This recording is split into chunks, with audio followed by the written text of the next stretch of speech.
I'm Michael Steinberg from Brown, so I'm not the landlord here, but it's a great pleasure for me to introduce this panel as a guest of Columbia and a guest of Stathis Gourgouris and Catherine Losoda and the Institute for Comparative Literature and Society.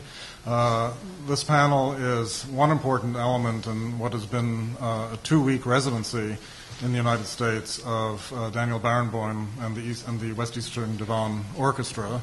They arrived almost 10 days ago now in Providence and spent a week there rehearsing, having several large-scale conversations on campus, including some guest speakers, 2 concerts in Providence. They commuted to Boston for a Sunday afternoon concert on Sunday, and they arrived here Monday and Tuesday for, as I know you're all aware, a run of the complete Beethoven symphonies in Carnegie Hall Wednesday, last night Thursday, and then tomorrow Saturday evening and Sunday afternoon. So it's really been an extraordinary time. January 13, it's amazing that it's here. We've been talking about this return to the U.S. of the ensemble for many years. But January 13 also begins the 10th anniversary year of the death of Edward Syed. And this is really the memory that spawns this particular occasion. And when we thought of the title for this conversation, Edward Syed's Music, it's complicated to think about what Edward Syed's music would refer to. This is a 2-week residency that has to do with Daniel Barenboim's music. Edward Syed was also a musician, a very serious pianist, as well as an incredible writer about music, which is, by definition, a kind of impossible task, an impossible thing to do. It's very important and wonderful to have Mariam in the audience, so I want to be corrected for any mistakes that that I may make.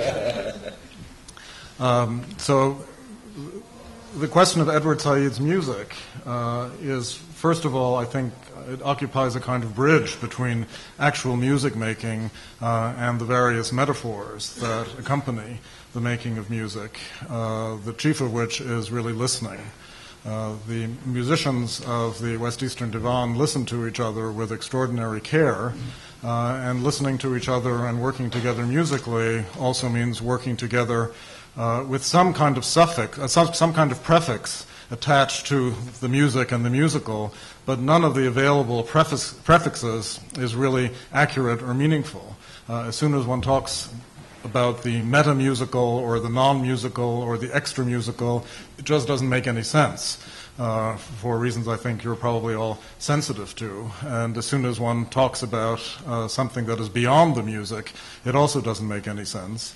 At the same time, to say that listening is a metaphor for other kinds of listening doesn't make any sense, because, in fact, if you listen carefully musically, you're listening to some kind of boundary location between oneself and another person, or in the case of a large ensemble, many other persons. And I think those boundaries are extremely difficult to call, so that individual sounds and blended sounds, whether one is really talking about listening to the other, which is a jargon that, for important reasons, inhabits the discussion of the citizens of the Divan, whether we are talking about others or whether the other is too other a word, whether other is too much. I think there are questions that, in fact, language is somehow incapable of grasping. Music is, in a way, more capable of grasping these extremely blurred differentials. On the other hand, music is not capable to discuss and analyze these boundaries. So we're always in some kind of middle ground between a musical happening and a discursive or an analytical happening, and that, from my point of view, is really the great attraction.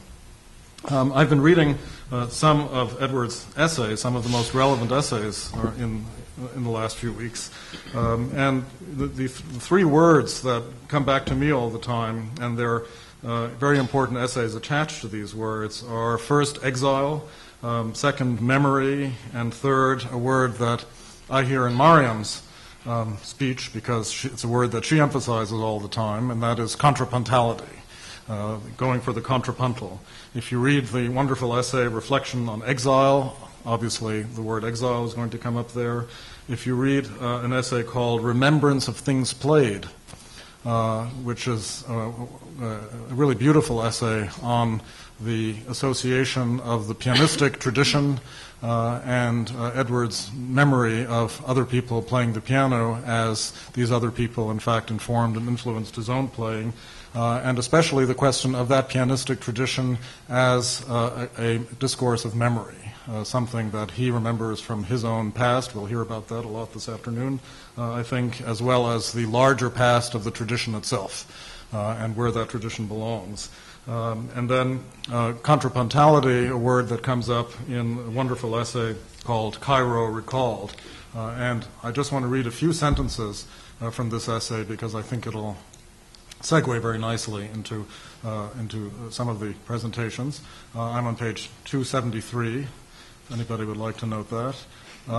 Further away than that, I thought, a world I could only dream of perilously, the disorderly palimpsest of Cairo's carnivalesque history, some of which I later recognized in Flaubert and Nerval, but whose astonishingly fluent passages of adventure, sexuality, and magic turn up with a great deal of their raw force in some of the 1001 Nights, the early novels of Naguib Mahfouz, Cairo's Balzac, the comedies of Naguib El-Rihani, Cairo's Molière, and that endless stream of consciousness which is the Egyptian cinema. A cohabitation of Islamic, Mediterranean, and Latin erotic forms, the latent promiscuity of the semi-underground Cairo is what I believe I was kept from as I was growing up, and what I can easily imagine that the European colonists were attracted to, drew on, and, for their own safety, kept at bay with their schools, missions, social seasons, and rigid hierarchies of rank and caste. The traffic, this to me is where it all goes, the traffic between Europe and this Cairo is what we are beginning to lose as Nasser's Arabization, Sadat's Americanization, and Mubarak's reluctant Islamicization efface its transactions altogether. So it's this language of traffic and transaction and exchange which to some extent moves beyond the language we still typically use of the colonial and the post-colonial. And I think that's one question that my colleagues here are going to address when we talk about the place of what is the European, largely 19th century tradition, the music of the divan, in the world that Edward Said grew up in, which is the world of the Middle East. So it's Europe and the Middle East and how we organize this extremely complicated encounter. So in addition to Stathis, whom I will not introduce, I hope that's reasonable, it is really wonderful. I really couldn't imagine a more distributed and distinguished group of discussants than the people sitting up here. I'll introduce them very briefly in the order in which they'll speak informally. First, Ara Guzelimian, the provost and dean of Juilliard, with many other almost equally distinguished places in his CV before Juilliard, and of course the editor of Parallels and Paradoxes, the really superb book of discussion between Daniel Barenboim and Edward Said. Ilham Khuri-Makdisi, who teaches in the history department at Northeastern University, a fairly recent PhD from Harvard, and the author of not only a very wonderful and original book, but I brought it because I'm not going to read from it, but I wanted everybody to see how beautifully produced this book is. The Eastern Mediterranean and the Making of Global Radicalism, 1860 to 1914. And third, Kinan Azmeh, clarinetist and composer, longtime member of the West Eastern Divan Orchestra. It was great to see you up there again at the concert on Wednesday. Somehow, for me, back where you belong. I don't know if you feel it's back where you belong, but for me it was back where you belong. And also a composer who, among other things, has written a really stunning tribute for a clarinet solo, his instrument, to Edward Said. So there we are, and Ara. Thank you, Michael. As you spoke, I was reminded of a quote I intended to bring with me, and having landed last night from a week in Beijing and having been my brain suitably damaged by that experience, I'd forgotten to bring it with me. And then I realized that I had the modern-day equivalent of the library at Alexandria. And while Michael spoke, I found the quote in about 30 seconds from Edward, also from Reflections on Exile, which is an extraordinarily beautiful and profound essay. Most people are principally aware of one culture, one setting, one home. Exiles are aware of at least two, and this plurality of vision gives rise to an awareness of simultaneous dimensions, an awareness that, to borrow a phrase from music, is contrapuntal. Just even further amplifying what Michael was talking about in his introduction. And since Edward wrote movingly on a question of place, I thought it was fitting to begin with recounting the importance of place in the intertwined histories of Daniel Barenboim and Edward Said. Edward, born in the Jerusalem of Palestine from a Christian Palestinian family, displaced to largely Muslim but very cosmopolitan Cairo as a young man in exactly the ways that Michael mentioned, and having from an early time in his life the tradition of European classical music as a central element among his cultural influences. Daniel, from an East European Jewish family, displaced to Argentina in the generation of the pogroms, and again, speaking the culture of Argentina and obviously of generations of Jewish history and tradition in his family, and that displacement having central in his life classical music. And I think one of the most paradoxical and profound defining elements of their intertwined histories, and my guess as to why they connected so immediately, was this strange combination of multiple displacements and the bond of music. I met Edward very late in his life, much to my regret, but it was an intense and very rich 3 years together that seems disproportionate to the shortness of time. We met in 2000. I was the head of the artistic staff at Carnegie Hall, and we were doing a large-scale project with Daniel Barenboim. And I had not really known Daniel well until that point. We'd known in sort of slightly distant professional ways. And Daniel, who somehow bores in on personal geography, began to pepper me with questions about my own origins. And I'm Armenian, born in Cairo, so my own family's set of displacements is not unlike Daniel's and Edward's. The second Daniel found out that history, without missing a beat, he said, in the imperative, you must meet Edward Said. If you don't know him, Daniel basically speaks only in the imperative, and it's best to do what Daniel says, and thus begun a short but very rich friendship. And the book happily resulted from that. And oddly enough, Edward and I discovered we're about a generation apart in age. So many strange commonalities of overlapping biography, a lot of which had to do with this peculiar colonial intertwining of European culture in what was then a very cosmopolitan and complex Cairo. I remember as a child going to an American ballet theater performance of Swan Lake, and my mother offhandedly saying, this woman is very good, but she's not Ulanova, Galina Ulanova, one of the great Russian ballerinas of the mid-20th century. And I looked at her and I said, you saw Ulanova? And she said, yes, the ballet, the Russian ballet came to Cairo regularly. And I soon learned that my mother had seen Wilhelm Furtwängler in the Berlin Philharmonic in Cairo. for Daniel's 60th birthday, I managed to track down a picture of Furtwängler, whom Daniel reveres, sitting on a camel at the pyramids, which completely intertwined all of Daniel's lives. I discovered in my friendship with Edward that he had been at those same Berlin Philharmonic Furtwängler concerts in Cairo that my mother had attended. My mother well remembered going to the Syed family stationery store. Edward's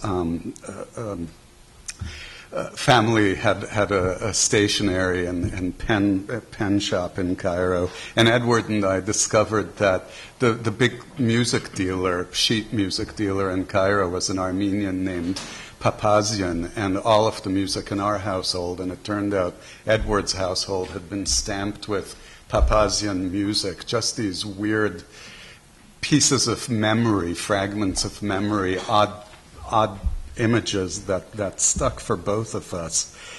And I realized that Edward, as a teenager, he was 15 when the family in 48 went to Cairo. And as a teenager had been at many of these classical music performances, many of them centered at the Cairo Opera House, and had his own musical life and cultural complexity had been shaped not only by the experience of exile, but the exposure and love of musical tradition. And so I thought it would be very useful, just almost as a visual overture to this conversation, to show you the whole paradoxical cultural environment of classical music in Cairo in the 1940s and 50s. I had a great aunt who saved every scrap of every program that she went to, and happily for me, I inherited her whole collection of Cairo Opera House programs. The Cairo Opera House was built in 1869, the original Cairo Opera House, at the behest of Napoleon III, to celebrate the Suez Canal, and Verdi's Aida had been written for the opening of the Cairo Opera House. So the colonial European cultural presence easily dates well back in the 19th century, including the presence of music. And this was the same 19th century Cairo Opera House. It burned down in late 60s, early 71. And has now been replaced by a modern opera house, and I remember going to it as a child. This is a program book from my aunt's collection, and we'll just sort of thumb through it, from 1947, for you to see as much the advertisers and this Europeanized culture, this very cosmopolitan community that existed. Casinos and jewelers and perfume dealers, the inevitable Armenian rug dealer. Let's slow down just a little bit. I have to savor some of this.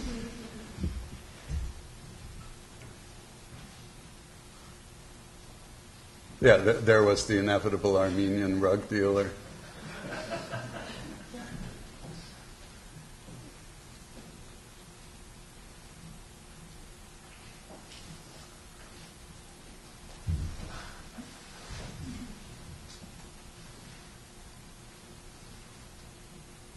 And as you'll see in a minute, the strange mix. Actually, let's stay on this.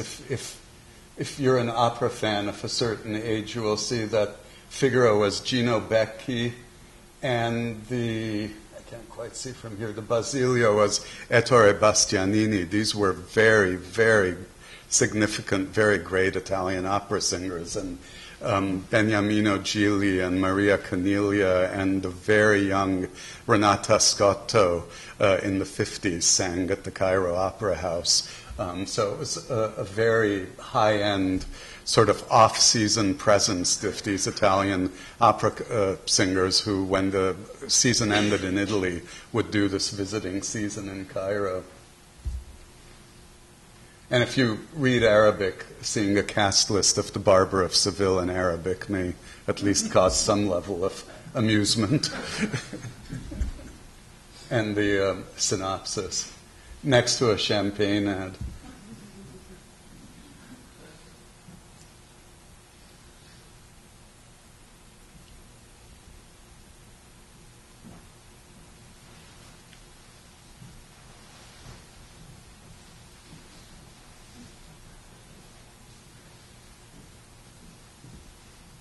Let's stay on this for a second. For Egyptians of a certain vintage, Groppi was sort of the Zabars of Cairo. Everyone speaks of it. It was a pastry shop. It still exists, and every exiled Egyptian speaks sort of. It's like whatever the Egyptian equivalent of Proust's Petit Madeleine would have come from Groppi's. And I remember talking with Edward about this pastry shop.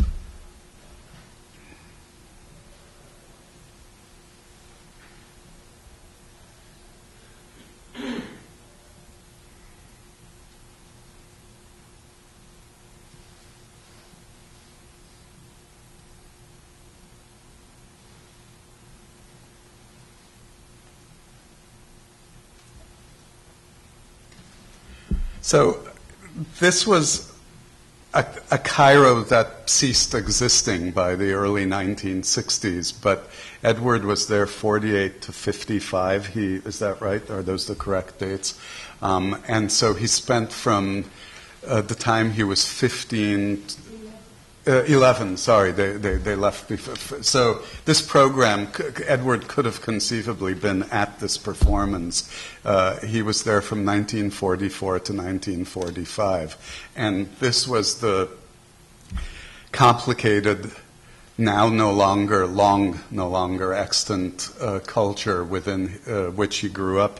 And it was an immensely cosmopolitan city in the ways that the quote describes very beautifully, of Greeks and Italians and French and English, and a very large and significant Jewish population, which often is now also forgotten, that largely was exiled from 1956 forward. But this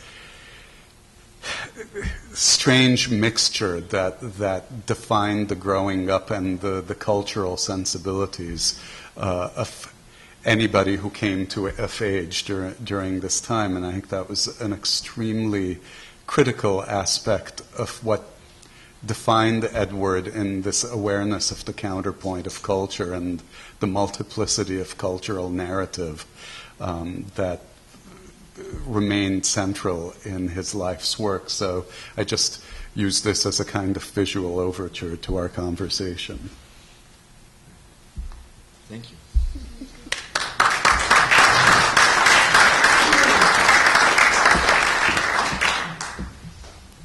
So I'll continue. Can you hear me?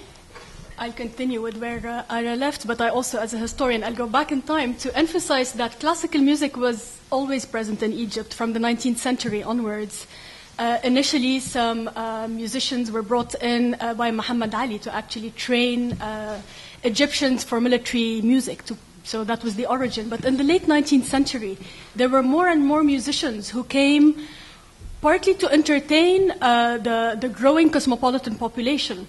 By cosmopolitan, we're talking about Greek, Italians, Armenians, Jews from all over Europe, East and Western Europe, as well as Syro-Levantine, of course. And what's important to notice is that while it was predominantly an elite event and that classical music was more to be performed for people of a certain class, in the case of cosmopolitan communities, there was also a desire to initiate the working classes, actually, to classical music. So there were premises that were set in the 19th century to try and democratize, in some sense, classical music. Of course, for indigenous Egyptians, this wouldn't happen until later in the 20th century. But so throughout the 19th and the 20th century, there were musicians, classical musicians, who lived in Egypt, specifically Cairo and Alexandria, and those who came in on tours.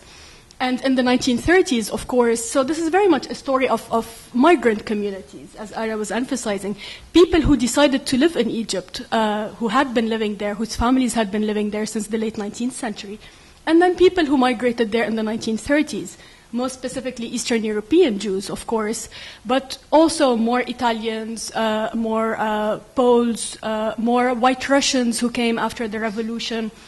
And I should also add that White Russians came not only to Egypt, but to cities such as Beirut, actually, where they also played a very important role in bringing in classical music and training the local elites in performing classical music. So in the 1930s, you had more and more of musical communities, if you want, established. You have conservatories that were established before the official conservatoire was established a bit later in the 1950s. And among the handful of conservatoires that were established was, of course, the one that was founded by Ignaz Tigerman, who was Edward Said's piano teacher. So I don't know how familiar you are with Tigerman's story, but Tigerman was a Polish Jew who had studied in Vienna, I think, and then ended up coming to Cairo, partly for health reasons, because the climate in Cairo suited him a lot better. And not only did he become a very important musical figure, but he also had been an extremely important pianist in Europe. And it is said that Horowitz once said that the only person who could have competed with him is Tigerman. So Tigerman founded this school, this conservatoire, where he taught and where he had a lot of mostly Italian musicians actually teaching with him. And the school was right on Champollion Street, so right behind the Cairo Museum. And you had a lot of people who studied there, including Edward Said. But I had the chance to land on a performance that his students gave, I think, in 1958. So this is the high moment of Arab nationalism, and I'll come back to why I'm mentioning Arab nationalism in this.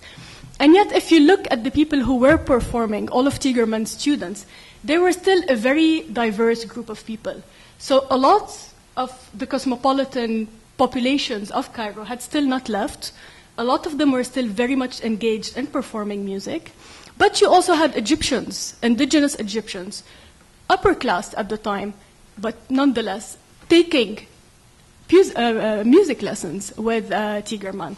And Syed has this beautiful passage when he describes going to Tigerman's house, or to the conservatoire actually, and hearing this woman, this mother of 4 children, with a veil on her face, performing divinely as being Tigerman's star student. So it is a moment in which this cosmopolitanism is, in some sense, fading or being eroded, but in which it will leave traces. It will obviously contribute to shaping a new generation of musicians, a lot of whom are actually Egyptians. So in these conservatoires, you had the beginning of the training of the generation that will become the first classical musicians of Egyptians, who will then end up populating the ranks of the Cairo Orchestra in the 1950s. Another important feature of musical life in the 1930s is the radio, actually. So the radio is first introduced in the 1930s, and classical music is performed on the radio. And because of this, there is the establishment of the radio broadcast orchestra, actually, in the 1930s. In the 1950s, because of Nasser, the radio is capitalized as really the tool to reach out to the masses, including initiating them to classical music, actually. So there are a lot of programs of classical music that are broadcast on the radio, and there's also a very clear state program of basically funding the arts and encouraging the arts. And this goes towards establishing a national symphony orchestra in 1959 under the directorship of an Austrian director, right, of a conductor, and also the Conservatoire, the National Conservatoire, which is also established in 1959. And what's important is that all of these are state-funded and state-run. And despite what a lot of people think about Nasser, or we tend to associate this high moment of Arab nationalism with a desire to ascertain Arab identity at the expense of something else, perhaps. But actually, Nasser privileged Western music. He subsidized Western music and institutions of Western music, almost at the expense, I would say, of Arabic music. Partly because this was also connected to the idea of moving beyond thinking of music as Eastern and Western, or Western, and thinking of music as being universal. So under Nasser, there was this idea that we as Arabs are entitled to perform what has been deemed to be classical Western music because it's actually universal music, right? So it's almost the revenge of the natives taking over what had been deemed to be a music that is not theirs. And so starting in the late 1950s and really throughout the 1960s, you do have the emergence of local Egyptian museums who are trained, and where you have the ratio between non-indigenous musicians and indigenous musicians tilts a lot. So when the orchestra was first established in 1959, 70% of the musicians were actually non-Egyptians, right? So they either belonged to cosmopolitan communities in Egypt, or they were actually trained and they came from elsewhere, from parts of Europe. By the 1960s, by the late 1960s, this had changed, right? But it is important to keep in mind that this is a generation also that had very much benefited from getting trained by all of these very famous musicians who came and lived in Egypt. So it was partly the establishment of this national orchestra, partly the constant flow of musicians of very high caliber that didn't cease with Nasser. And in some sense, it was also an emphasis of musicians from the Eastern Bloc who would come in and perform alongside ballet shows, for instance. So if you look at the programs of what was performed at the Cairo Orchestra, at the Cairo Opera in the 1950s, you have an extremely rich, diverse group of performers, first coming from all over the world, from the US also, but predominantly from the Eastern Bloc, from Yugoslavia, from Bulgaria, from the Soviet Union, as well as a national orchestra that is performing very regularly. Now, of course, the audience of the people who went to these performances remained an upper middle class audience. But in the early 1960s, there was an effort to basically offer cheap weekend concerts to encourage students from all backgrounds to come and attend. So obviously, classical music remains within the contours of a small group of people, but in the 60s, it was starting to become more and more accessible, I would say, to people outside of a certain class. So I think I'll stop here. I would have liked to have us think a little bit perhaps about the connection between Arabic music and Western classical music. Not that I'm qualified to talk about it, but perhaps we can discuss some of this later. Thank you. Thank you.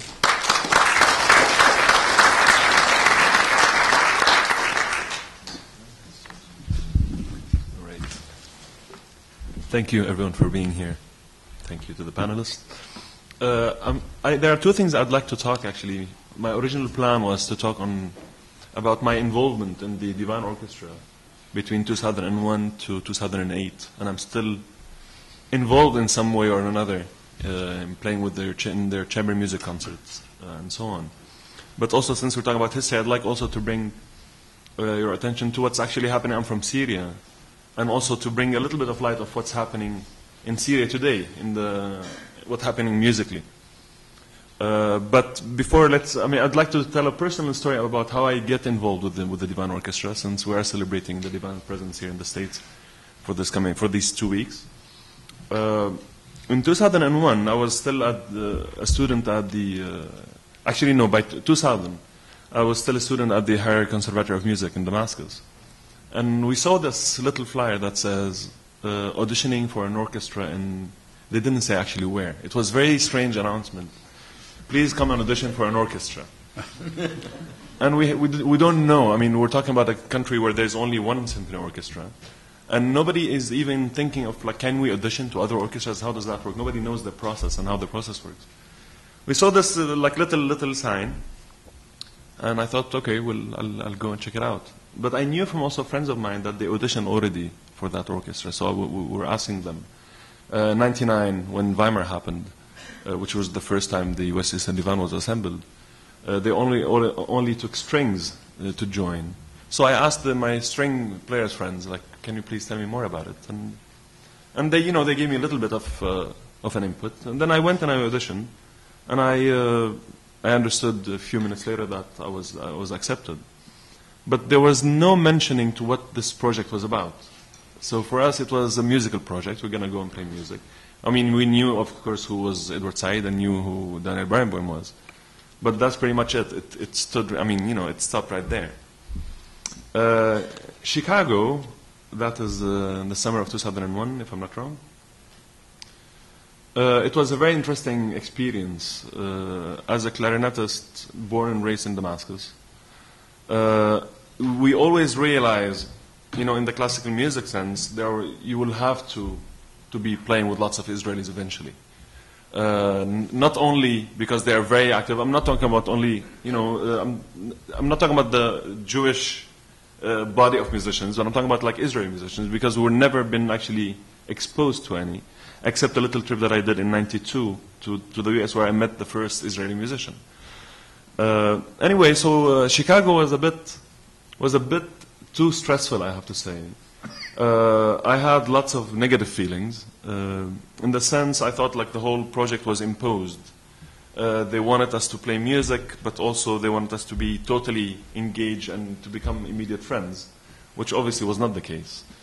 So I decided, after all, that I would not repeat the experience. I mean, musically it was very rewarding, working with Maestro Barenboim, also hearing Edward Syed talk. After every rehearsal period, we'll have a little session of Q&A and very open discussion and very democratic, I have to say. But I thought, this is not my cup of tea. I'd rather not be involved. And I remember the year after when they invited me to join again. And I said no. And I got an email from Syed saying, like, would you mind come and meet with me? And I was very happy to do so. And what he said then was incredibly inspiring, and I still live by what he said until today. He said, why do you not want to join? I said, well, I have the feeling that this orchestra does not represent where I stand politically, and I feel the whole thing is imposed. It's too romantic in a way. And besides the fact that I believe in the whole cultural boycott, etc., and so on. And he said, all what you said is great, but you cannot boycott the enemy by not showing up to the battle. And I thought about this for a long time, and I realized, he said, Kinan, if you don't go, this project is happening with you or without you. So it's better to have an active voice in it and try to really put your input and be present is definitely better than being absent. And I'm realizing now how important that was, because now when I think about the contemporary music scene in the Arab world, we are very much absent. I mean, if you look at all the programming that happen in the major concert halls in the world, I mean, how often do you see an Arab performer or an Arab composer? And so I joined the orchestra again in 2005, and we did a few tours, 2005, 2007, and 2008. And I played with the orchestra again 2 days ago. We played a little concert at Le Poisson Rouge, the chamber music concert, and then Maestro Barenboim said, I guess he was inspired by the gig feeling of having to play at Le Poisson Rouge. He said, do you want to sit in one of the symphonies? So I said, yes, I would love to sit in one of the symphonies. And I had the luxury to choose which symphony I wanted to play. So I played again in Carnegie 2 days ago, and it was incredibly inspiring. Obviously, this orchestra does not need my recommendation, nor Maestro Barenboim, nor Edward Syed, in terms of how important this is. But I realized while playing that I had the best seat in the house in a way. I was playing the symphony that I played with the orchestra several times, including the historic performance actually in Ramallah. But sitting there playing in the clarinet section, you realize that this orchestra plays with the most intensity that any other orchestra would do. I've seen the symphony being played by major orchestras, but when you see these people playing, as if their lives depend on it, and it's intense. It's in the most positive sense of the word. And it was a truly inspiring experience. So that's when in terms of my relation with the orchestra. But I would like to actually to shift gears and talk about the classical music scene in Syria.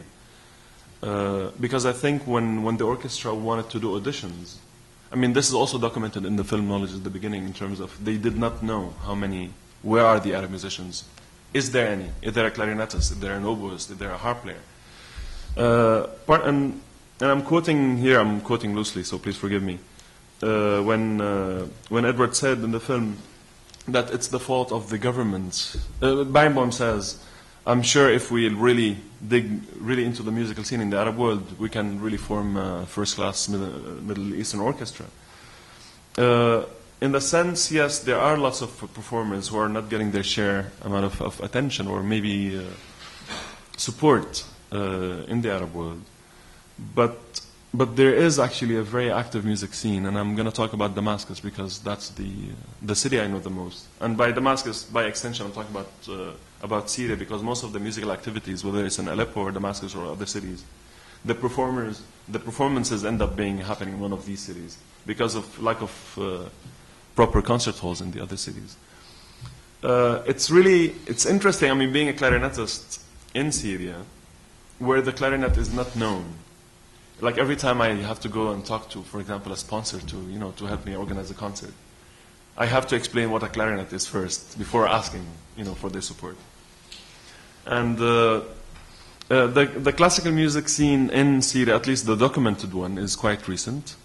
1963 is actually where the Arab Conservatory was founded by somebody who is considered to be the godfather of classical music in Syria. His name is Sulh al-Wadi. He's Iraqi. He has actually Iraqi father and a Jordanian mother, but he lived in Syria most of his life. He studied in Alexandria, music. This is again an Egyptian connection. And then he went to continue his musical studies at the Royal Academy of Music in England. After which he decided that he would like to go back to Syria because he lived also in Syria for some time of his youth, and wanted to really establish some kind of not necessarily an orchestra, but some kind of a musical education institute. And finding musicians was his hardest task. He had to convince people who were playing in nightclubs in Damascus. A nightclub in the sense of they're playing behind a belly dancer. Like, why don't we go and read some Bach and Mozart? And it took him a few years until he actually was able to establish the Arab Conservatory of Music, which was later named under his name after he passed away. And then he was, again, the founder of the Higher Institute of Music in Damascus in 1990. This is, again, there are lots of factors that actually helped that become a reality. It took actually few people to be in key positions to make that work. I mean, he was supported largely by the government. In particular, the Minister of Culture during his time. Her name was Najah al-Attar, who was a big, well, I'm not sure if she was a big classical music fan, but she was somebody who was very open to new artistic endeavors, and she supported him to the fullest. So the plans to have an opera house and an orchestra were underway, which led to the foundation of the National Symphony Orchestra in 1993, and the opera house, which was opened in 2004. Having said all that, classical music scene in Syria is still not as active as one would want, but that opens lots of unconventional experiences for performers actually who graduated from these institutes and want to have an active life also in Damascus. I mean, I have the luxury to play, let's say, a solo clarinet recital in Damascus in the opera house in front of, 1,500 people. I would not dare to even try to do a concert for solo clarinet works in New York. I mean, I would not even go. I mean, but there, you can actually really stretch the limits to the maximum, where the culture is not very present, but people are very curious. Every time the orchestra plays in Damascus, it's sold out. Every time you see any kind of concerts, whether it's an accompanied clarinet recital or contemporary music works, or even works by contemporary Syrian composers, it's always very much appreciated. But it's still, unfortunately, it stays within the country. It's also sad to say that there is only a very recent attention to what Syrian musicians are doing, and it's because of the tragedies that are happening back home. I think it's sad that certain aspects of a cultural life in a country only sees the light elsewhere when this culture is threatened somehow. And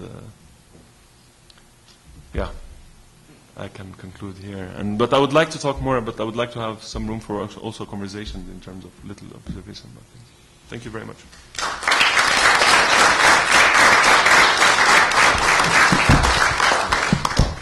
Thank you everyone for coming here and helping us celebrate this this great occasion. And I want to thank Michael for taking up the task of being the host. In my place, I've been sidelined by an illness that for more than 10 days now, which I don't know what it is, and I'm under all kinds of medicines which give people the illusion that I'm standing, except to myself. But nonetheless, I want to make a couple of comments about this notion of Edward Said's music, because this is a title that we came up with that we should be able to say something about. And in the process, I'll make just a couple of comments about the talks we heard, and then Michael, if you want to add or not, then we can open it up. Edward Said's music is a wonderful phrase, and I've been thinking a lot about it, and what would this mean exactly? And obviously, it has, if we're going to be literal about it, a biographical dimension, something that clearly relates to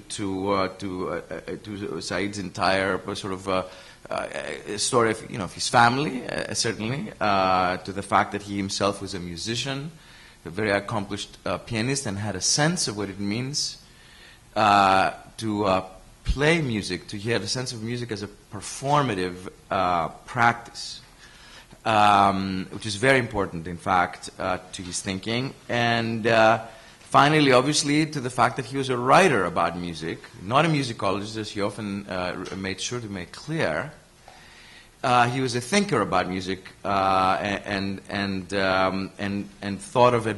He could think of music in musical terms in very profound ways, but he also always thought of music in relation to all the other things that he did and thought about, and to all the other things that he thought music was related to as an art form.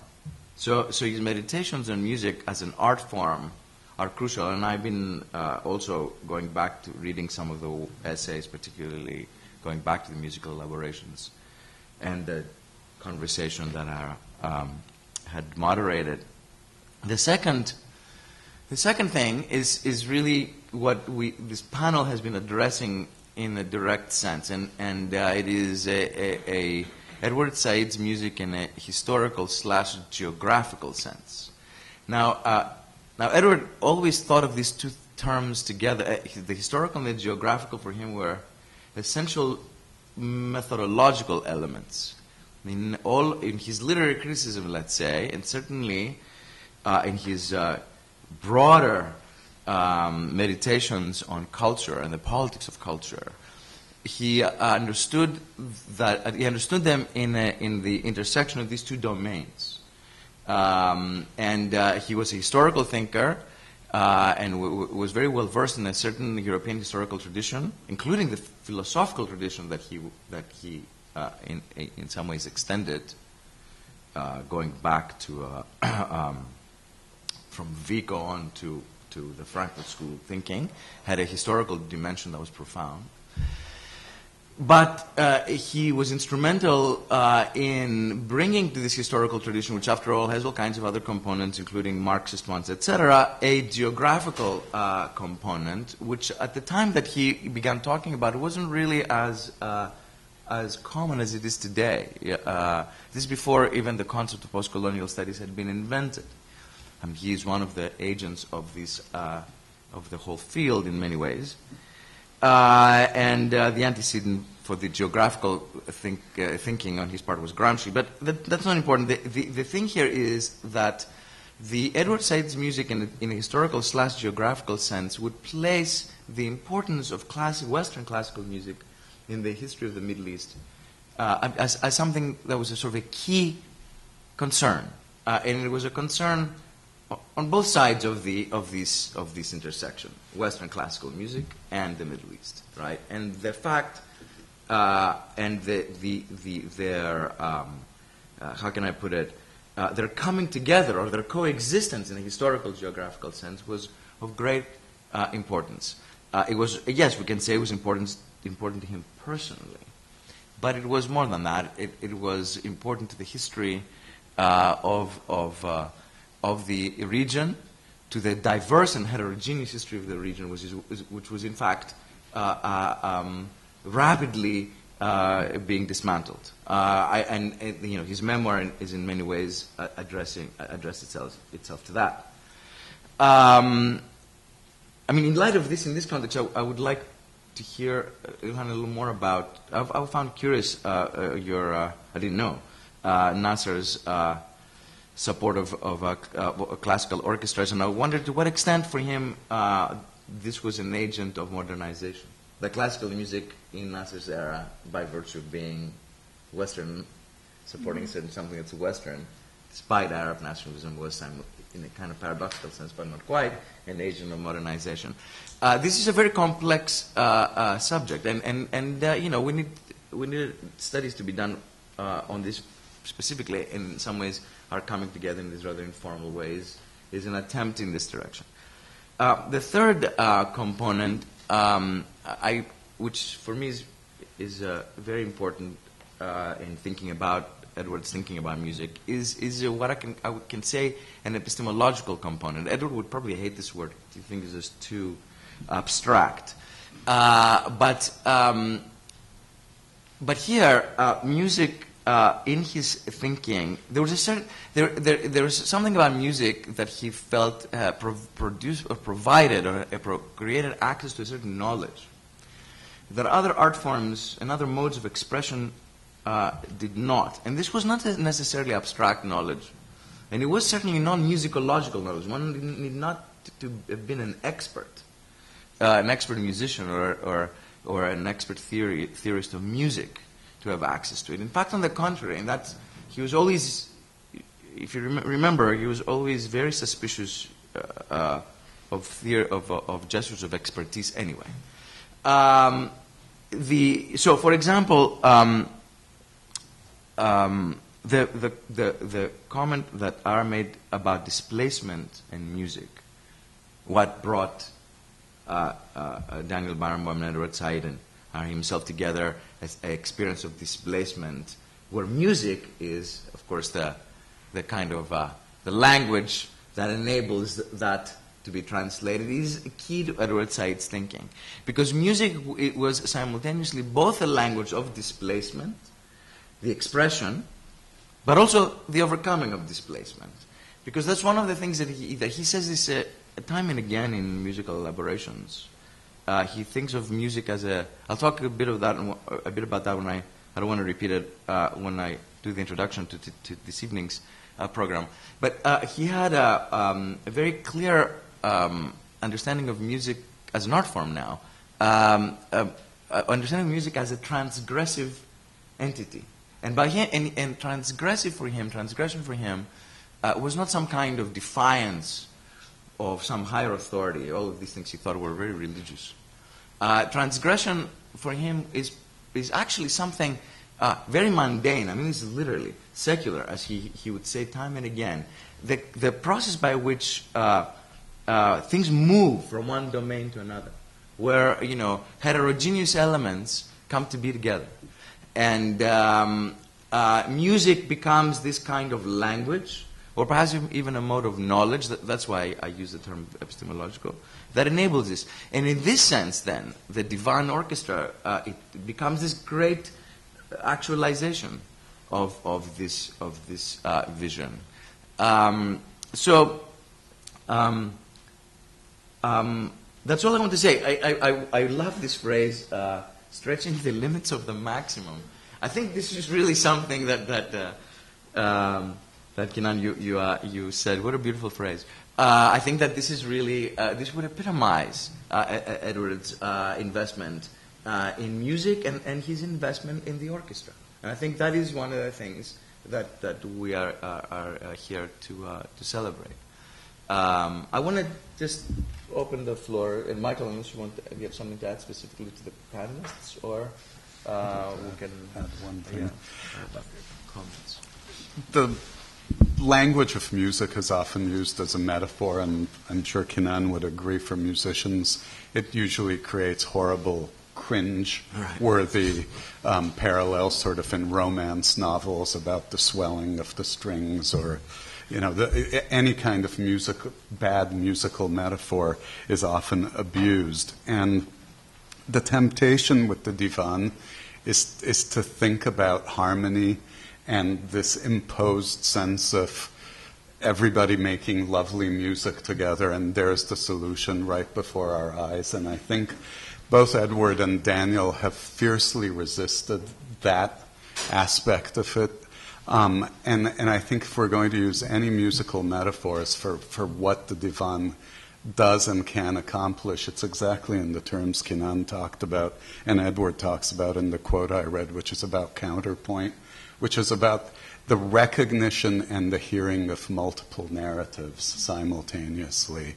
And so I always worry when the divan plays that somebody sees it in very facile terms and of making beautiful music together, and wouldn't it be wonderful? And I know that many of the players from all aspects of the Middle Eastern spectrum entered it very suspicious that this might be what's being imposed. Look at us playing together. But I think the purpose is very much multiple voices and counterpoint rather than this kind of vertical moment of harmony.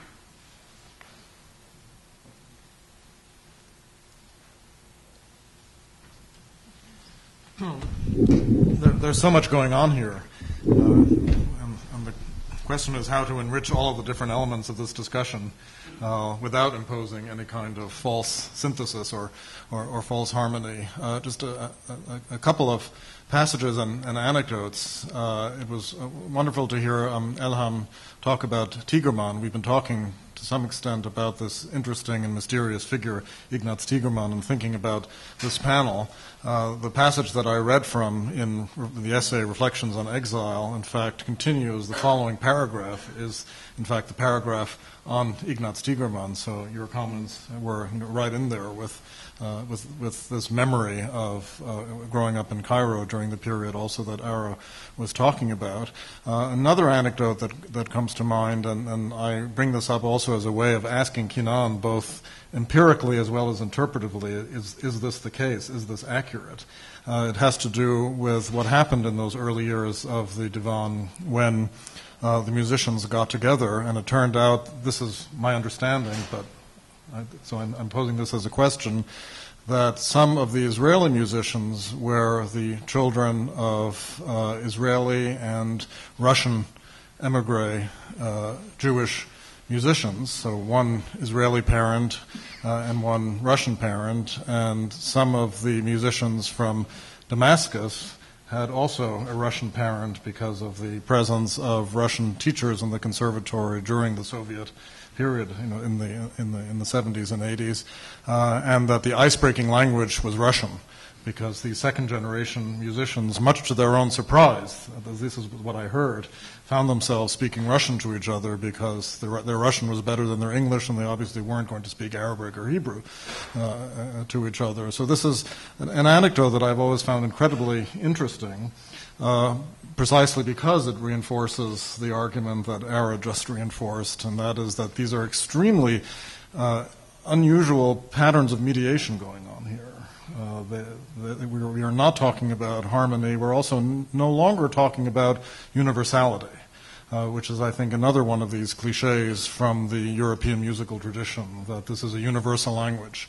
And I think we're all familiar with this series of assertions that music is universal, therefore the European tradition is universal, there's no problem with anything, and none of this makes any sense. But the question is how to talk about the cosmopolitan, which is connected to the Enlightenment, historically as well as in the assertion of the category, and then to retain aspects of cosmopolitan principles without slipping into the language or the assumptions of the universal. And I think that's a very difficult slippage to resist in a way, and it strikes me that much of the importance of this subject matter involves the resistance of that slippage. In other words, keep sticking to the cosmopolitan and not slipping into the universal. Finally, this question of regions is extraordinarily interesting. So Ilham's book uses the category of the Eastern Mediterranean. And I think, Stathis, I think you'll agree with me that in our universities, the passage to Mediterranean studies is a very interesting question. We're talking about this a lot, everywhere. And I'm tempted, I'm not sure this is right at all, but I'm tempted to assert that the current discussion about the Mediterranean and Mediterranean studies, in other words, dealing with a region that is not associated with nations or with nation states, even more importantly, but is associated with the transmission of and migration of cultural patterns, a certain kind of cosmopolitan region, that somehow this is the inheriting category of what used to be the European.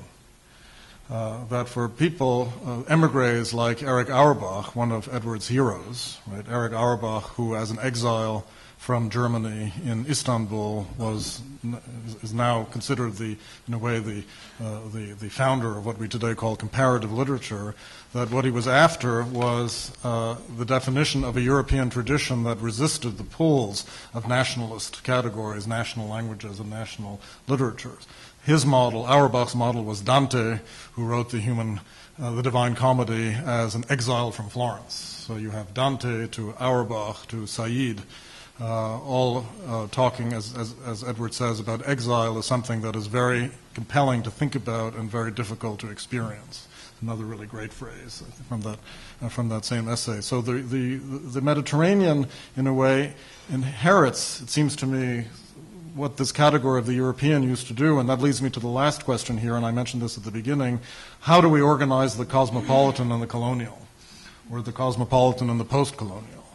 What we don't want to do, I think, and here I ask this as a question to the other panelists, is to say that, look how wonderful everything was in Cairo, there was no problem between the Middle East and Europe. It's clearly not the case in terms of the larger questions of who was in power when. There was Europe, there was British occupation, and these stories go on.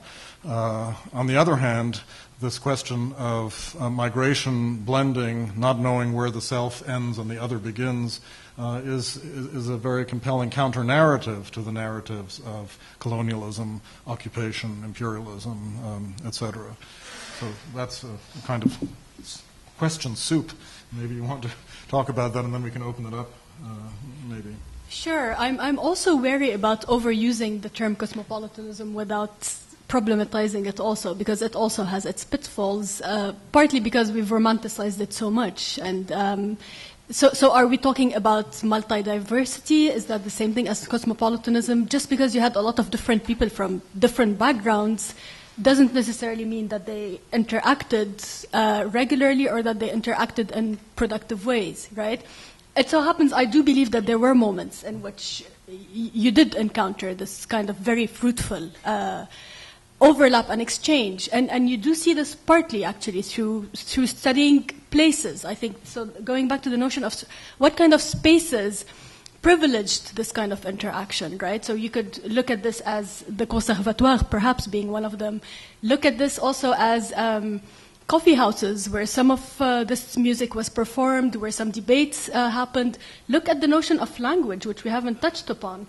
But what kind of language did people use to have these multiple discussions?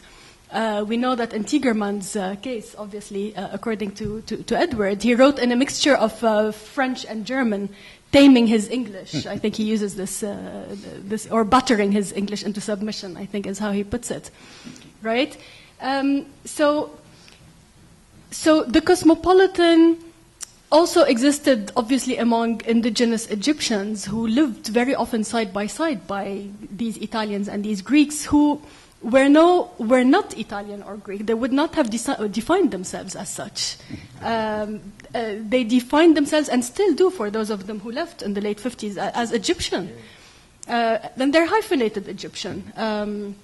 So that's part of the way I would approach it, I think. Let me go back to some of the other panelists, and then I'll add something, perhaps, if anybody wants to add something on... Well, I just wanted to say, in Parallels and Paradoxes, I asked Edward and Daniel, after a lengthy discussion about place, where they each feel at home. And Daniel does an elegant avoidance of question and finally gives, I think, a very true answer, which is that he feels at home only when he's making music. That's where home is. Edward also grapples with the question, and I'm paraphrasing it now by memory, so don't hold me to it. But in essence, it finally circles around to New York, and now this is my reading of it. This is a place full of messy personal geographies. And so having a messy personal geography allows you to feel at home in a place full of messy personal geographies. And I think both answers are very revealing from each of them.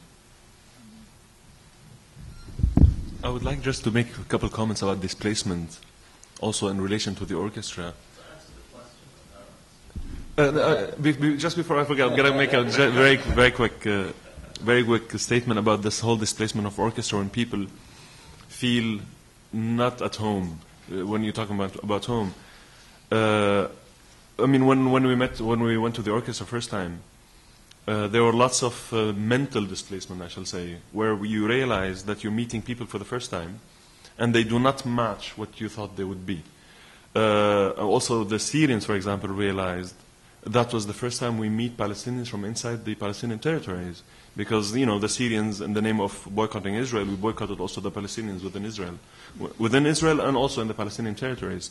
So for us, it was a big change of all the things that we actually learned to be true, where actually everybody felt displaced the whole time. And I think discussing with both Brian Boehm and Syed about this helped a lot, because also once people lots of the time try to label this project as if Edward Syed and Daniel Barenboim agreed on everything.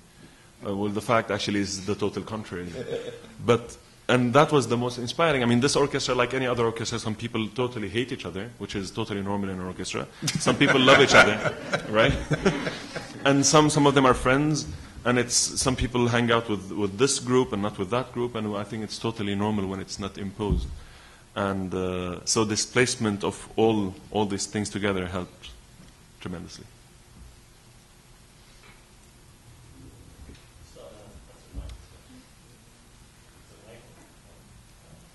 You mean, where do you feel at home? The Russian. Oh, the Russian. Actually, I don't know if I'm sure there are some cases where Russian. I mean, all of us spoke. The people who studied in Syria, all of us knew few words in Russian, since most of our teachers came from the former Soviet Union.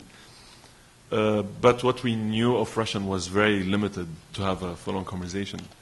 But what is interesting to see, like the cursing language in the orchestra is Arabic, of course, because it's the most elaborate, I guess. It's quite creative, I have to say. But now, you see people are actually communicating in all languages. English is always there. Spanish is always there, because a big portion of the orchestra is Spanish. But Russian, I mean, there are a few cases, but I cannot recall them quite accurately.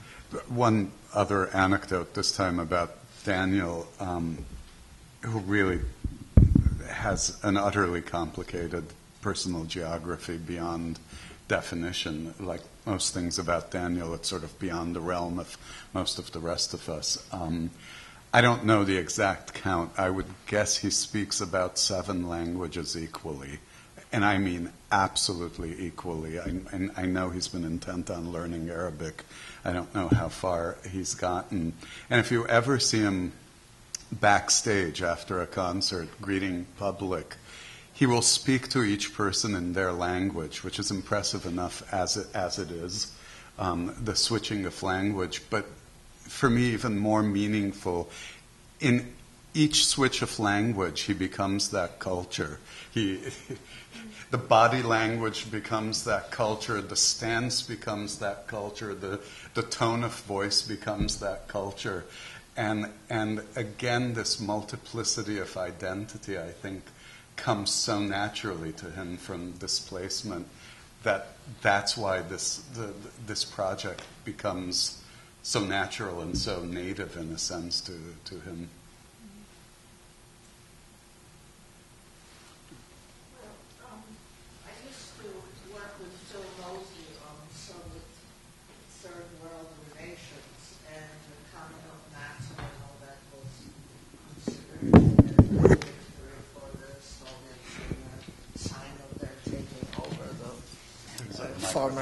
There's a microphone for you. Well, anyway, my question concerns, I was very much interested to hear from you that as far as music was concerned, the arrival of the Russians, so to speak, or Marxist ideology, did not lead to a split, the East-West or communism versus capitalism, but that in the music world, the former Western traditions continued. I don't want to put it in that way, but the Russian programs or Russian music didn't display Western music. No, Russian music did not displace Western music. There were actually surprisingly few. There were surprisingly. I should tell you where I got some of this information. Actually, 10 years ago, the person who was the head of Cairo Opera published a book that included a lot of the programs of what the symphony performed, not just what the symphony performed, what the Cairo Opera House had hosted in the 1950s and the 1960s. So it's an incredible source. What you do find is that there's a lot of Mozart, there's a lot of Beethoven.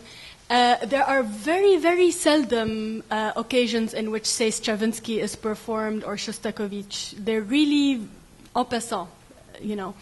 But it's mostly a more, I don't want to use terms such as standard or conservative, but it's more the Western European canon and the Central European canon that was performed. Of course, that would be a bit different when you had Russian composers or Russian conductors coming to conduct, or Russian orchestras, in which there would be an effort to sneak in perhaps a piece or two by a Russian composer. But no, it never took over, actually.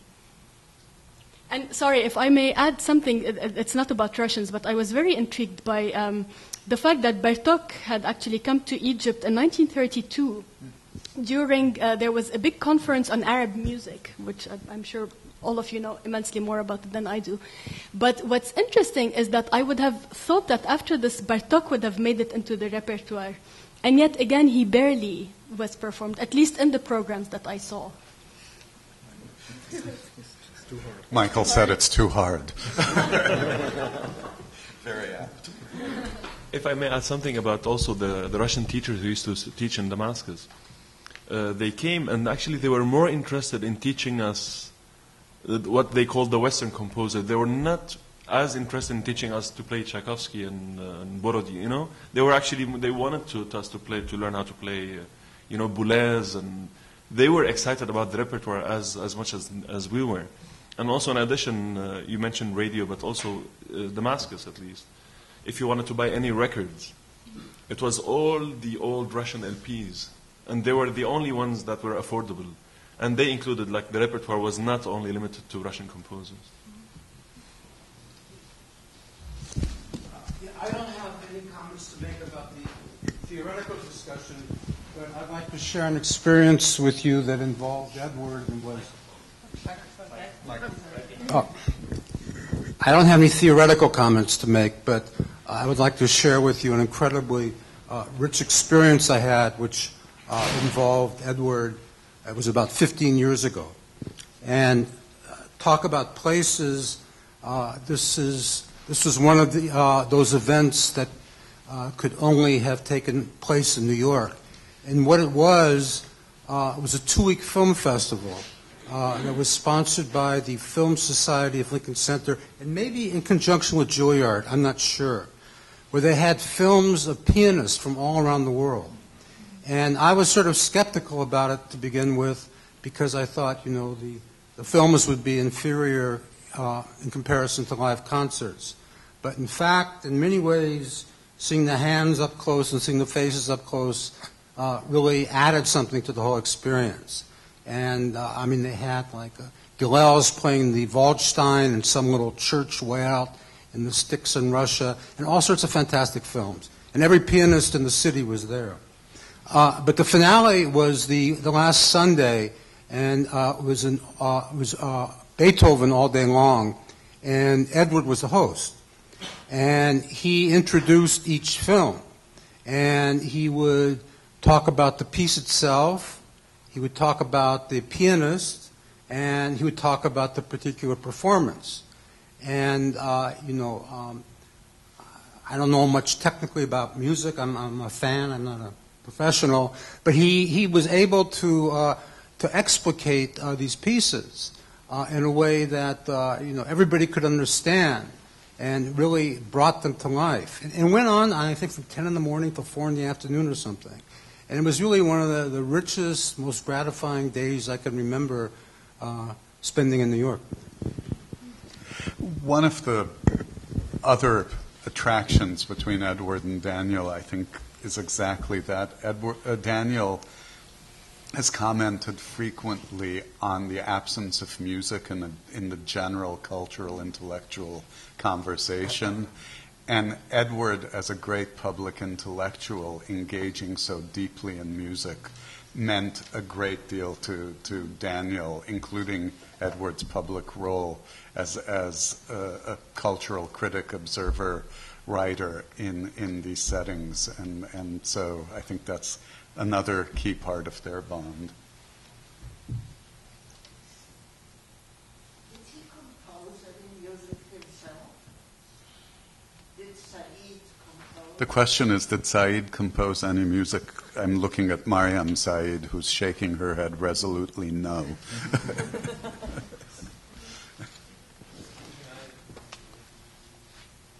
I'm not a musician. I'm a doctor who knew Edward as a patient. And Edward liked me. My name is Kanti Rai. Edward liked me. And he was, over years of our relationship, was appalled that in my musical interests, I was totally ignorant about Wagner. What? You don't know Wagner? You don't listen to Wagner? How dare you remain alive? He took it upon himself to teach me. Every time we met, he would bring me something and ask me to listen to those sections.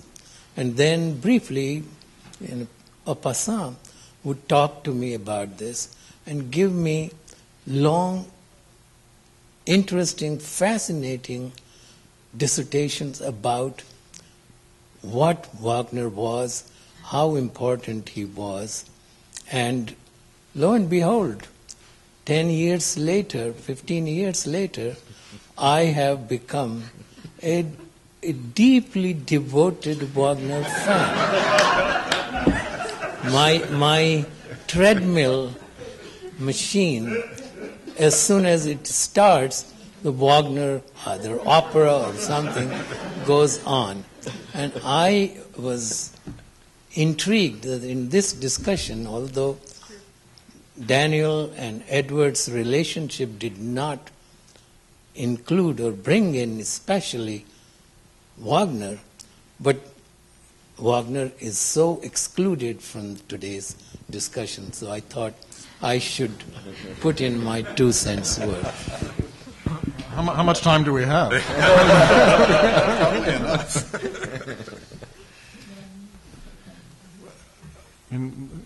My relationship with the Divan goes back only to 2006, but I remember very well in 2008, Daniel, who has not only a habit but a conviction of always adding one important provocation to any community with which he associates, that in 2008 the provocation was Wagner. In other words, what additional controversy, both musical and political, could be added to a difficult community of musicians involving Jews and Arabs, Israelis, and all the national Israelis plus, right? So in 2008, the orchestra learned and played the first act of Die Walküre, and there were several discussions in Seville around the decision to play Wagner, which was difficult in many ways, and which brought up the question, certainly, of the Israeli musicians' inheritance of the unofficial taboo of playing Wagner. And this was entirely appropriate. I actually don't remember, Mariam can speak about it too, I don't remember any particular difficulty beyond the expectation that there was always an additional level of controversy, which only adds to the authenticity of the Wagnerian energy.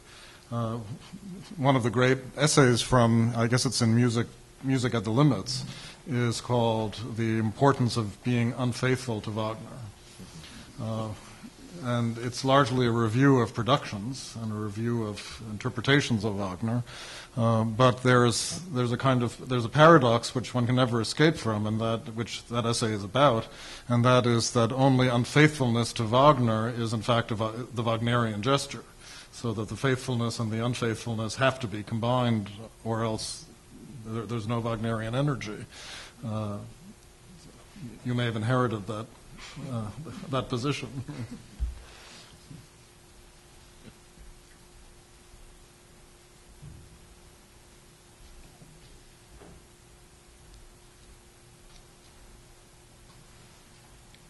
Any other questions and thoughts, comments, memories? And this is really a commemorative event indeed.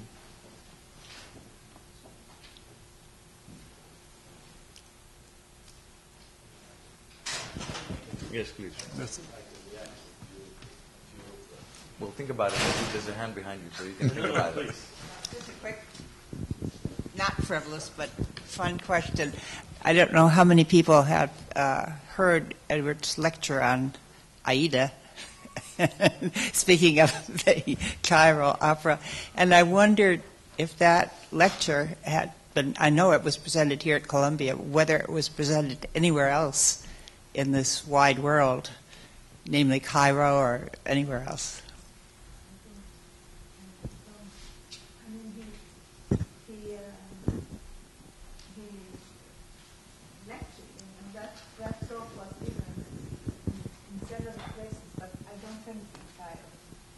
The answer was that talk was given in several places. Mariam Syed, but she doesn't remember in Cairo. It certainly, I assume the talk was the basis for a very substantial essay that Edward wrote. That's very eminently readable now.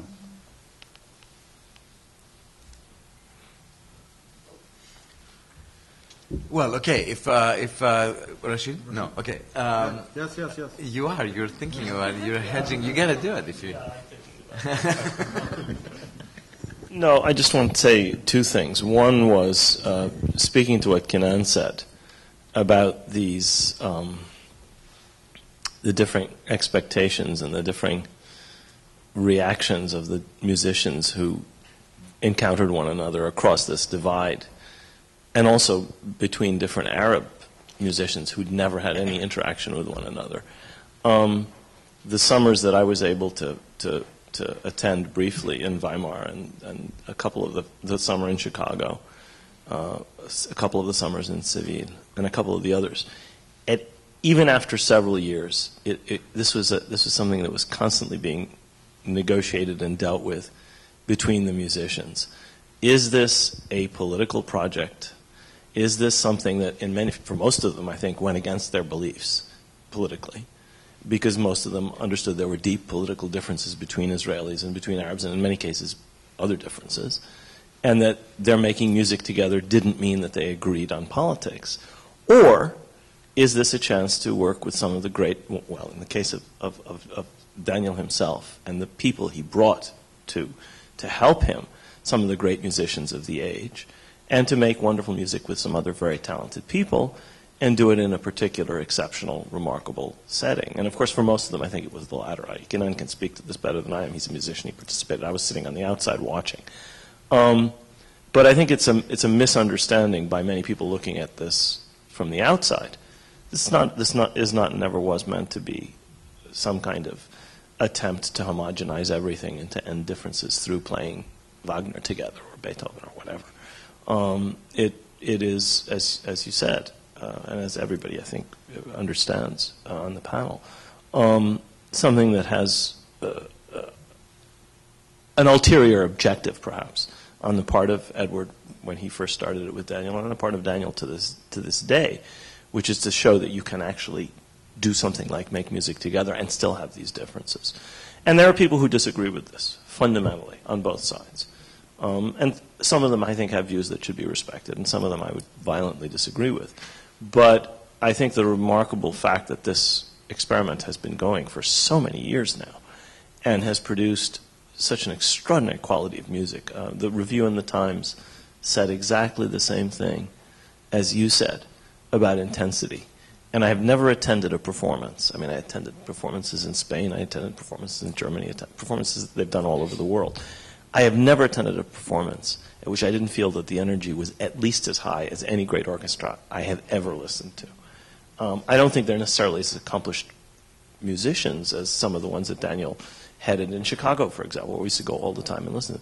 But the intensity and the verve and the life that they give to their playing is off the charts. And I think that's what they were after. All the rest is sort of, to some extent, secondary. And you can actually hear that in the recordings. I mean, the recordings are as faithful as CDs or whatever can be compared to live performance. They really, I think, show that and give you that sense if you listen to them carefully. That's all. I would just add that Daniel has conducted, there's a certain intensity to young musicians playing. I get to live with that most days of the week, which is quite wonderful. And you know, there's that kind of embrace of this repertoire for the first time and what that produces. And I've heard Daniel conduct youth orchestras with great effect, the Chicago Civic Orchestra, etc. I wholly agree with what you're saying, and this is more than a very gifted international youth orchestra playing together. I think that, and I'm loath to define it or put my finger on it, but everything that goes into the makeup of this orchestra adds a level of urgency that takes it far beyond the great youth orchestra playing together. Can I say just a couple of things about the personnel of the orchestra? I think people have different goals from that orchestra, and you can tell. I mean, easily throughout the years. I mean, there's somebody. I'm sure that also exists in any youth orchestra. Somebody who just wants to put Daniel Barenboim's name on their bios, for example. Fair enough. Some people are looking for the musical experience. Some people are looking, they would like to go on tour. They go to really beautiful places, China, Latin America, etc. And there are people who are actually interested in the actual being engaged intellectually in what the orchestra not represents, but in the question that the orchestra raises. I think it's an orchestra about raising questions, and that applies to the musicians themselves in terms of questioning your own argument, challenging your own argument by hearing the argument of the other. That's number one. And number two, which I hope that this extends to musicians' audience kind of questioning. I mean, I would always hope after I feel like, playing with the orchestra, if I talk to an audience members, it's not about let's feel good kind of concert. It's not about that. It should be let's ask questions. Let's see this project and wonder, does it have to be the only project? Let's do more projects like that. How can these players sit together and share one stand and play? What happens after they leave the stage? Do they become roommates eventually after a few years, or do they agree? Do they not agree? I think the orchestra's success is the fact that these questions are being raised the whole time. Exactly. That's what I meant about this, the fact that it's an expression of displacement. Here we have musicians who perhaps themselves, because they belong to nations, they may not have that sense of ethno-national or historical displacement, but being in the orchestra produces conditions of displacement of another kind, and whereby, though, the coexistence is not, it's not harmony, but intermingling heterogeneity. This is really what Edward was talking about, and the inherent transgressiveness of the music. Yes, there's a hand. I have two questions.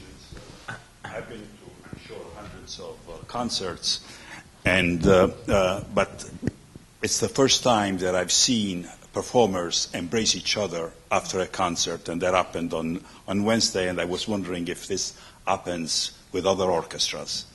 Number two is, how many ever graduated from this orchestra to world-renowned orchestras like the Berlin and Vienna and what have you? You're true. Actually, you're right about observing the fact that people embrace each other after the concert. You don't see that in professional orchestras. I think partially is due. You don't go hug usually after you play.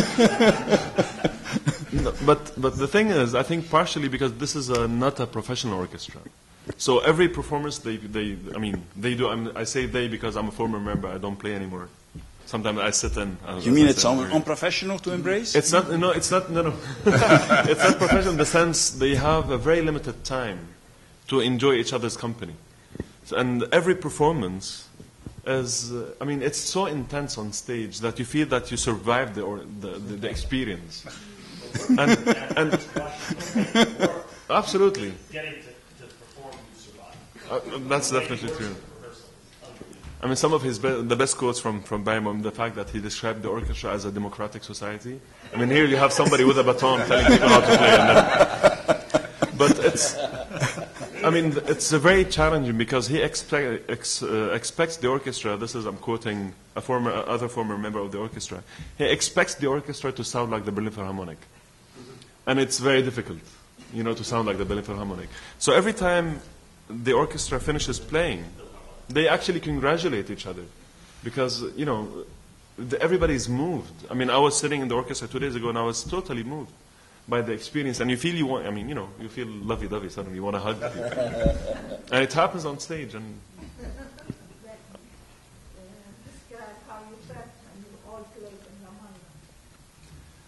yeah, Ramallah was a total. There was definitely more than just hugging on stage. They were hugging on stage and off stage after the Ramallah concert, because that was an achievement for the orchestra, not only musically. The fact that the orchestra went into Ramallah and played in Ramallah, in memory of Edward and in support of Palestinian civil society under the huge banner "Freedom for Palestine." That was a very moving experience, and. It's beyond just congratulating each other. It was the whole project. It was a collective effort. And also one of the impressions I got after playing 2 days ago, this is no longer a youth orchestra. I see people who've been playing since 1999. And you see men balding like myself in the orchestra. So you can tell this is not a youth orchestra anymore. But now you see it's not a conductor versus orchestra anymore. You see, and I think also Barenboim's attitude towards the orchestra, like this is a collaborative effort now.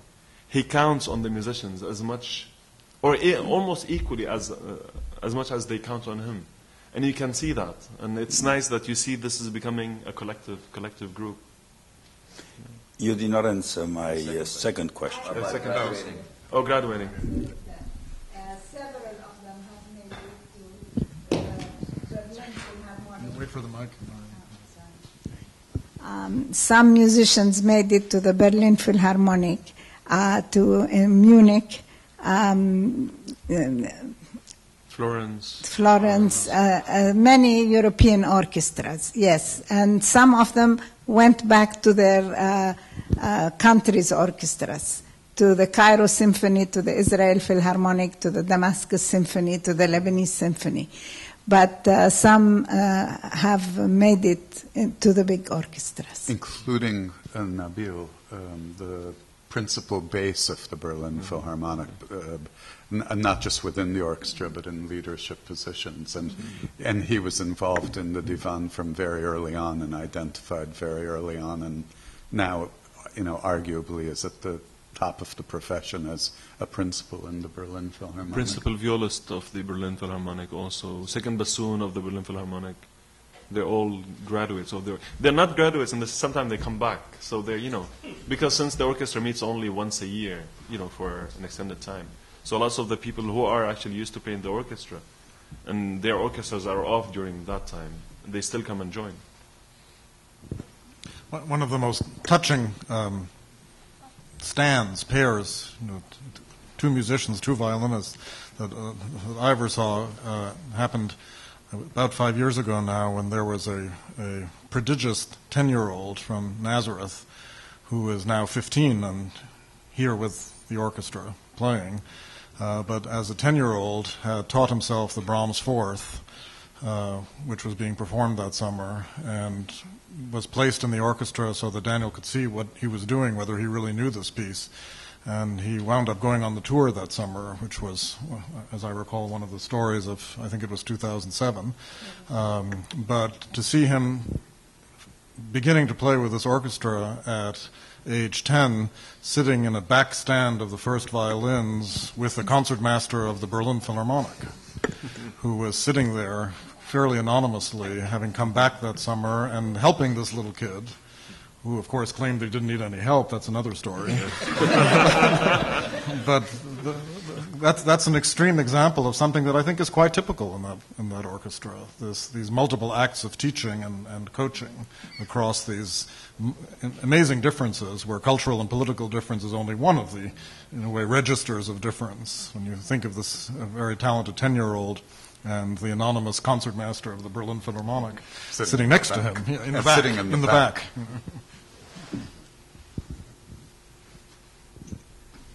Well, let's have one more question. Then no.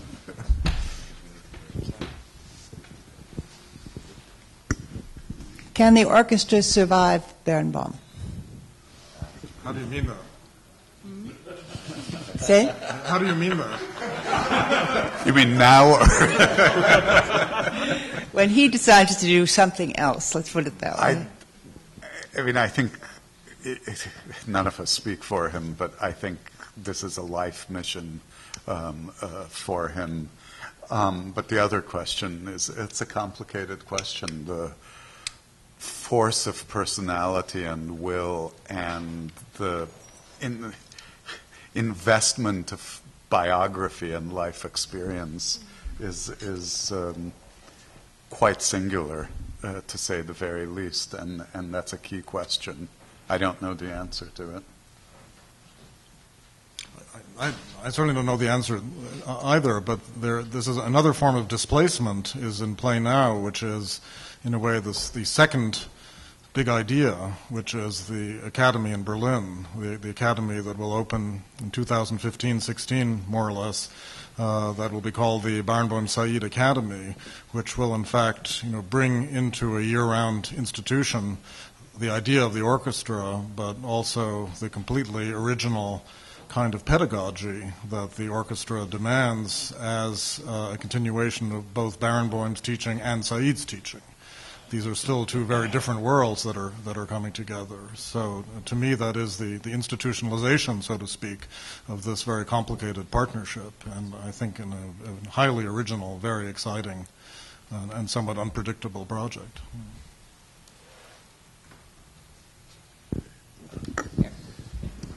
Sorry for asking a very Philistine question. Where does the funding come from?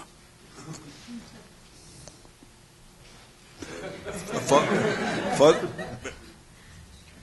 the academy, for instance, in Berlin.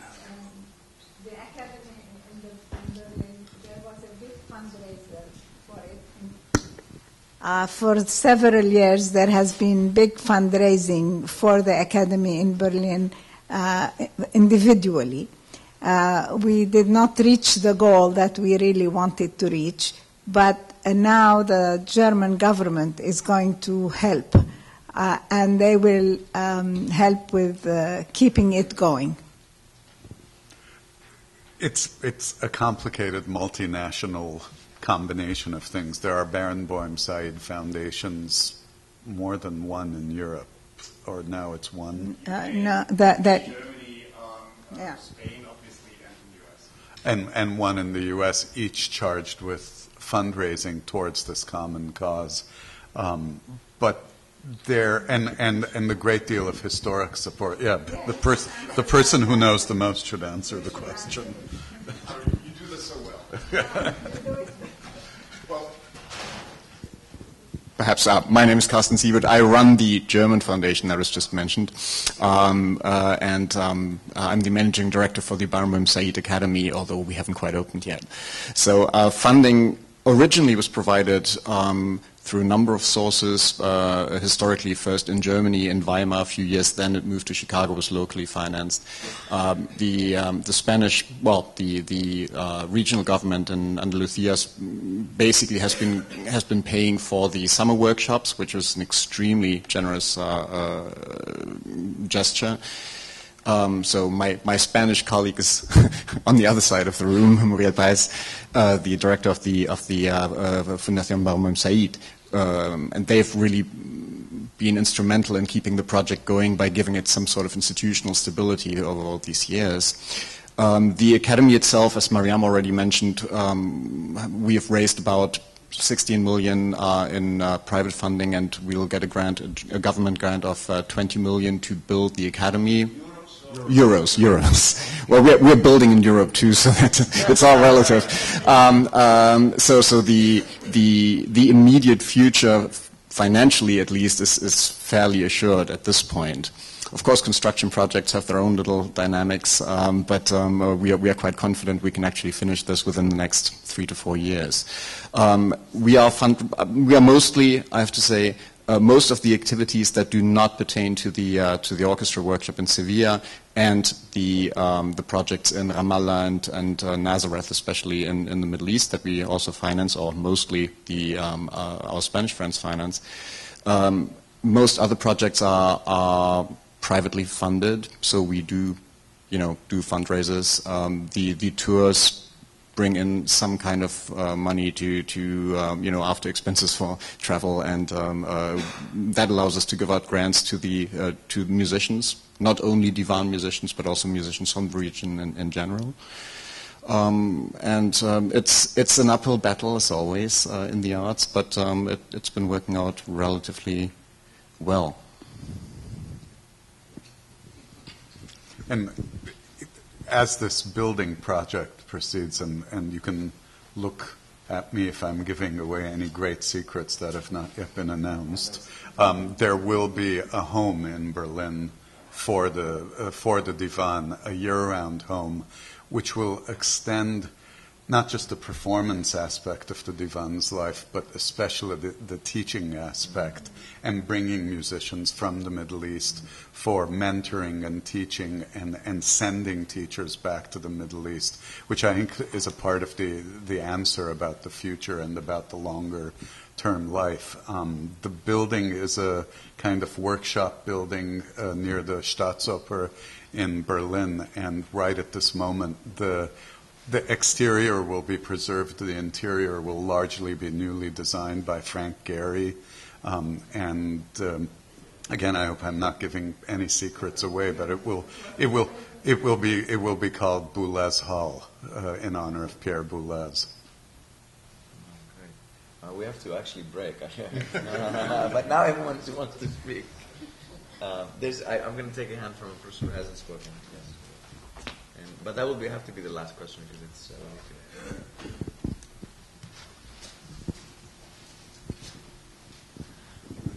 I was just wondering, when it comes to this orchestra, it is partially an educational experience for young musicians from this region.